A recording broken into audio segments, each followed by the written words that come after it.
Quiero hablar unos minutos acerca de lo que yo entiendo que es nuestra responsabilidad como iglesia y el por qué a veces parece que nos salimos del encuadre del hablar o del predicar del amor de Dios y tocamos temas que pueden llegar a ser más incómodos, como por ejemplo hablar de cuestiones que suenan incluso hasta temas políticos.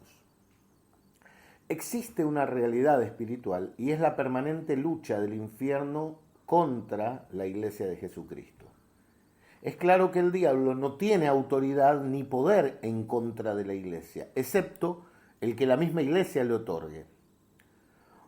Por lo tanto, lejos de ser una guerra de manifestaciones públicas de poder, como por ejemplo fue cuando Moisés iba a sacar a los israelitas de Egipto, en el cual Moisés medía fuerza con los hechiceros del faraón a través de señales y plagas, hoy la lucha se da mucho más en el orden estratégico y la estrategia del diablo no es enfrentar a la iglesia, sino adormecerla. Hay tres textos muy interesantes, uno está en Mateo 13, el otro en Lucas 12 y el otro en Marcos, 13, otro en Lucas 12 y el otro en Mateo 25.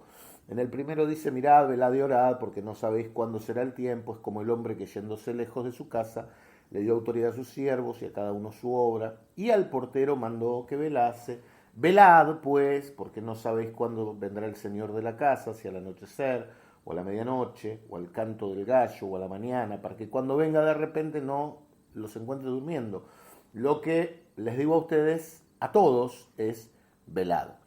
En Lucas, este era el texto de Marcos, el de Lucas dice, estén ceñidos vuestros lomos y vuestras lámparas encendidas, y ustedes sean semejantes a hombres que aguardan a que su señor regrese de las bodas, para que cuando llegue y llame, le abran enseguida. Bienaventurados aquellos siervos a los cuales su señor cuando venga los encuentre velando. Les digo de verdad que se ceñirá y hará que se sienten a la mesa y vendrá a servirles.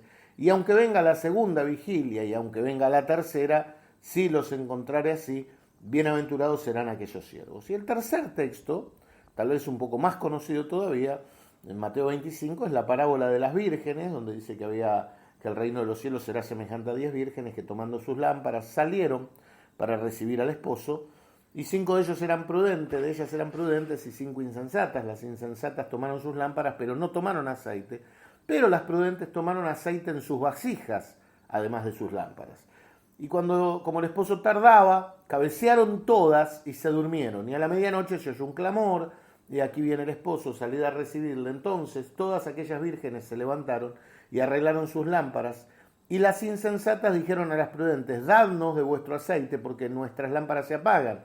Mas las prudentes respondieron, diciendo, para que no le falte a ustedes y a nosotras, id más bien a los que venden y comprad para ustedes mismas. Pero mientras ellas iban a comprar, vino el esposo y las que estaban preparadas entraron con él a las bodas y se cerró la puerta. Después vinieron también las otras vírgenes, diciendo, Señor, Señor, ábrenos. Mas él respondiendo dijo, de cierto os digo, que no os conozco, velad, pues porque no sabéis el día y la hora en que el Hijo del Hombre va a venir.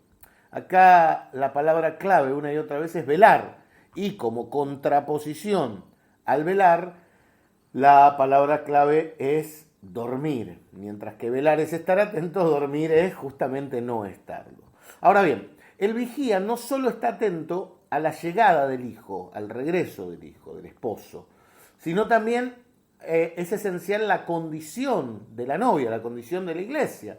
¿Sí? Efesios 5, 25 al 27 dice, marido, amad a vuestras mujeres, así como Cristo amó a la iglesia y se entregó a sí mismo por ella, para santificarla, habiéndola purificado en el lavamiento del agua por la palabra, a fin de presentársela a sí mismo una iglesia gloriosa, que no tuviese mancha, ni arruga, ni cosa semejante, sino que fuese santa y sin mancha. Acá la palabra que dice justamente la palabra, perfeccionarla, purificarla por la palabra, no se refiere ni a querigma, que es proclama, ni a didaqué, que es doctrina, sino que el texto original, la expresión traducida como la palabra, es la expresión rema, y que se refiere a una declaración de un tema específico para un tiempo específico. Es una palabra específica para un tiempo específico.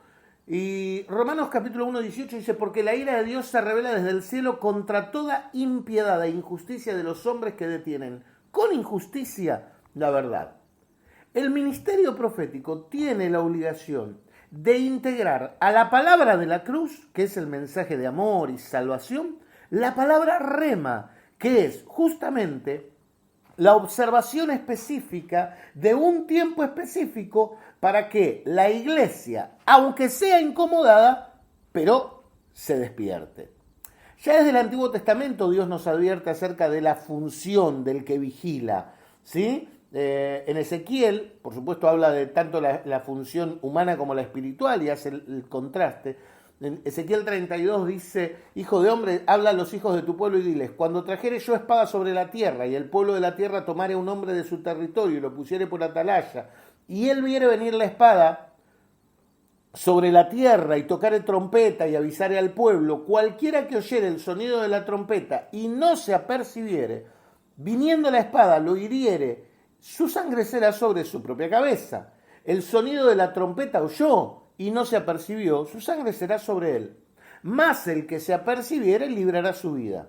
Pero si el atalaya viere venir la espada y no tocare la trompeta, y el pueblo no se apercibiere, y viniendo la espada hiriere de él a alguno, este fue tomado por causa de su pecado, de su no haber escuchado la trompeta justamente, demandaré su sangre de mano del atalaya, quien no tocó la trompeta. A ti, pues, hijo de hombre, te he puesto por atalaya a la casa de Israel, y oirás la palabra de mi boca, y los amonestarás de mi parte. Cuando yo le dijere al impío, de cierto morirás, si tú no hablares para que se guarde el impío de su camino, el impío morirá por su pecado, pero su sangre yo la demandaré de tu mano. Si tú avisares al impío de su camino para que se aparte de él, y él no se apartare de su camino, él morirá por su pecado, pero tú librarás tu vida. La iglesia, y mucho más la congregación profética, son la expresión y la expansión de Dios en la tierra. Y hoy, que las tinieblas más que nunca se ciernen sobre la humanidad, necesitamos alzar una voz. No todos vamos a hacer esa voz, pero es importante que aquellos que no son llamados a hacerlo, deben cuidar de respetar a quienes se exponen y se atreven a hacer, por decirlo de alguna forma, el trabajo sucio.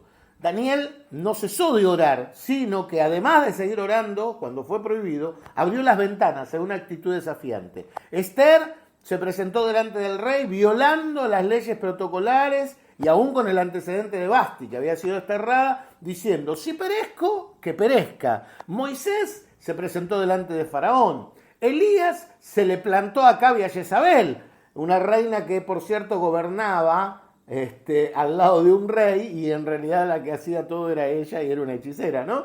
Y así podemos seguir con innumerables casos de hombres que exponían el pecado de una nación. Hoy, el enemigo no viene en la misma forma que antes. Hoy las estrategias y por lo tanto las herramientas han cambiado porque el mundo ha cambiado. La cosmovisión de la responsabilidad de la Iglesia hoy debe incluir una mirada geopolítica que nos permita entender el plan global que hoy tiene la acción del enemigo. Hoy, tanto gobiernos, instituciones, organismos internacionales, medios de comunicación, están unidos y aliados a un plan globalista que pretende imponer antivalores o valores anticristianos y que utilizará como estrategia no la prohibición del cristianismo, sino la dilución del mismo, dejando que exista un cristianismo insípido, sin sabor. Y si la sal pierde su sabor, no sirve más para nada, sino para ser arrojada afuera y hollada por los hombres. Desde esos organismos hoy se promueve y se pretende naturalizar la homosexualidad, el lesbianismo, la banalización del sexo, el aborto, la promoción de la ideología de género que destruye sistemáticamente la identidad de los niños. Si hoy no hay quien levante la voz intentando frenar esta barbarie moral y espiritual, en 15 años la Iglesia no tendrá razón de ser. No necesitará ser prohibida, ya que las personas ignorarán sistemáticamente toda estructura moral y toda toda estructura, por supuesto, espiritual. Entendemos que el Señor nos ha entregado armas poderosas como el ayuno, la oración, por supuesto que sí, pero no podemos reducir nuestra actividad a estas estrategias. Es como ir a la guerra solo con la fuerza aérea, vas, destruís algo, pero al no tomar posesión el enemigo vuelve a reconstruir. Dice en 2 Corintios 10, versículo 1 en adelante: yo, Pablo, os ruego por la mansedumbre y ternura de Cristo, yo que estando presente ciertamente soy humilde entre vosotros, mas ausente soy osado para con vosotros. Ruego pues que cuando esté presente no tenga que usar de aquella osadía con que estoy dispuesto a proceder resueltamente contra algunos que nos tienen como si anduviéramos en la carne. Pues aunque andamos en la carne, no militamos según la carne, porque las armas de nuestra milicia no son carnales, sino poderosas en Dios para la destrucción de fortalezas. Escuchen, derribando argumentos y toda altivez que se levanta contra el conocimiento de Dios y llevando cautivo todo pensamiento a la obediencia a Cristo. Y estando pronto para castigar toda desobediencia, cuando vuestra obediencia sea perfecta, miráis las cosas según la apariencia. Si alguno está persuadido en sí mismo que es de Cristo, esto también piense por sí mismo, que como Él es de Cristo, así también nosotros somos de Cristo. Hoy, desde los gobiernos de algunos países se prohíbe a sus padres educar a sus hijos, se les impone estas ideologías al punto que en muchos papás, en algunos países, están presos por decirle a sus hijos que se deben comportar como varones y a sus hijas que deben ser femeninas. Hoy en Argentina se pretende sacar la autorización para funcionar a FASTA porque hay denuncias que dicen que en un campamento trataron de convencer a un niño de que era varón. La pregunta es, ¿y qué debemos hacer como iglesia frente a esto? ¿Callar? ¿Seguir hablando solo del amor? ¿Debemos olvidar nuestro rol profético? ¿Qué habrá querido decir entonces el Señor cuando dijo: ustedes son la luz del mundo, ustedes son la sal de la tierra? Yo le agradezco a Dios por cada acción a favor de Él, predicar a Jesucristo. Pablo tuvo un periodo donde dijo: solo me propuse saber entre ustedes a un Cristo crucificado. Pero hoy la situación, la condición es diferente. Hoy necesitamos que se levanten esas voces que parten de la iglesia y son un eco de Dios que sigue diciendo desde el cielo: arrepiéntete. Hoy, con estas palabras, simplemente intento sintetizar la visión que el Señor me ha dado. No fuimos llamados a ser una iglesia insípida. El Señor nos está levantando como atalaya que denuncia la llegada del enemigo, que evidencia su estrategia, que despierta a los dormidos, que toca la trompeta, que permanece vigilante, no en un sentido místico, sino en el más profundo sentido espiritual. No pretendo que el resto de las personas haga lo mismo que yo, simplemente les explico el por qué lo hago.